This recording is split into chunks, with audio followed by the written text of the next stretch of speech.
السكوتر اللي قدامك ده سكوتر فيجوري ديمورا 2000 واط. عملنا له بطارية ليثيوم مع البطاريات الليد اسيد. هنا المكان اللي اتصمم للبطارية الليثيوم فوق بطاريات الليد اسيد. طبعا زي ما انت شايف كده احنا بنركب البطارية الليثيوم وبنعمل الوصلات بتاعتها. ده المفتاح بتاع بطاريات الليد اسيد وده المفتاح بتاع بطاريات الليثيوم. هنجرب كده البطارية الليثيوم على المفتاح. زي ما انت شايف كده شغلنا ودورنا، هتجيب معانا سرعة لحد 70 كيلو متر في الساعة. ادي السرعة بتاعتنا وادي الموتور وهو بيلف.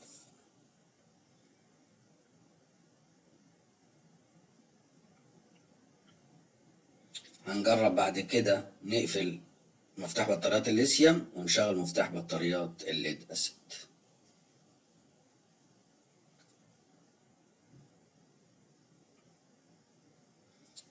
شغلنا كده هو شغال على البطاريات الليد اسيد. هتجيب معانا سرعة لحد 66 كيلو متر. طبعا الهدف من التجربة دي ان انت لو البطاريات الليد اسيد لسه مشغلك شوية خلصها لحد ما تجيب اخرها وبعد كده نزلها من السكوتر واشتغل بالبطارية الليثيوم على طول.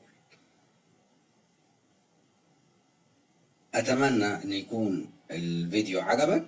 لو في عندك اي استفسار سيبهولي في كومنت او في تعليق وان شاء الله هنرد عليه. وما تنساش تدعمنا بشير ولايك وكومنت جميل منك وتقول لنا استفدت ولا ما استفدتش. شكرا لكم.